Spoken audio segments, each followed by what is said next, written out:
Yeah, so I think as the industry matures, being able to have different systems working together in harmony becomes really critical. Interoperability is something that can cover the protocols that different robots use to communicate with each other.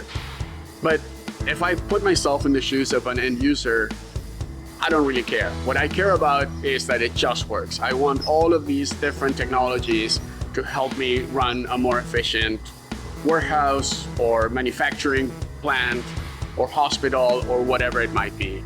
So we're really focused here at InOrbit on this idea of orchestration. And orchestration is, what do you do with the robots once you have them talking to each other? So interoperability is very important. The customers really don't want lock-in, right? The customers are like, well, over time, there's going to be a lot of robots from a lot of vendors, and I want to be able to mix and match. I want to be able to pick the best robot for the best use case. I want to be able to negotiate from a position of strength, with my vendors. And so there's a need over time to have better and better interoperability and the ability to manage, multiple robots from the same console. Now, what level of functionality, what level of reporting, that stuff, I think it'll evolve over the next couple of years. But it's important to get started now. I think right now the customer base, even if they have multiple robots, they're using them in separate places. So let's start now and be ahead of the customer demand when it gets there. As people graduate, as the use cases get more complicated, no one robot can do everything. And so it's really important for us as vendors to work well together to really help our customers with all of their automation requirements throughout their facilities. It's becoming a checkbox that is a must-have. Organizations that don't have a lot of AMR knowledge, they search the web and that's what comes up and they're like, okay, I need that. They may not really understand what that means, but now it's becoming a checkbox. I see that sort of thing becoming a standard. Eventually, someone's going to come along and say, an insurance company or somebody along those lines is going to say, you have to have this. The industry has taken quite a big leap forward over the last, say, 3 years, particularly as people have moved up from just trying to get the vehicle to work. Now it's mission specific. Now it's, how do I get it to play with other things? How do I integrate it with, say, assembly lines? How do I integrate it with the people standing in a location, because we don't want them pulling, say, pallet jacks around in the lot.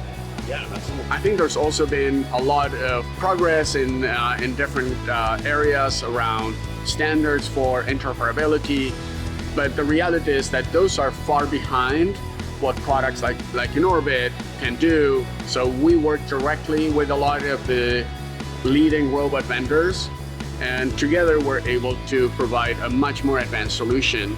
And so overall, right, we see that AMR is becoming more and more common within the core production of customers.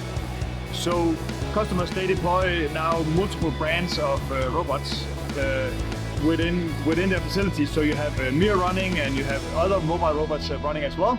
So customers are now asking how can these work together? Since customers are asking for it, it is important to us. So we have a, you might say, it's on our radar how to handle it.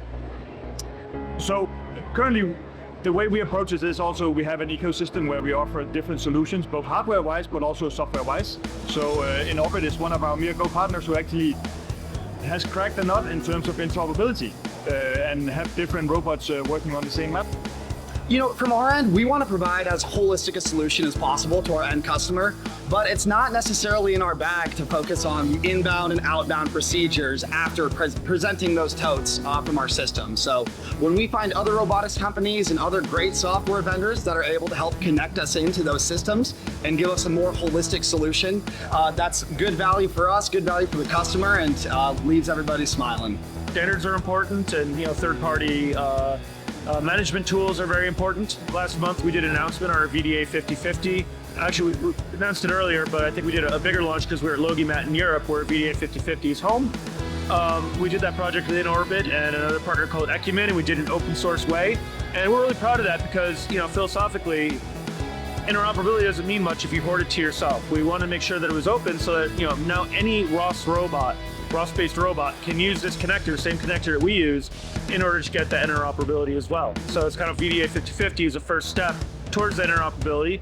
And of course, we've seen that work. So InOrbit, using their VDA50 from the server side, was able to talk to our robots. NVIDIA's Isaac was also able to use the same connector, which was also exciting because we were working with InOrbit and we knew that would work.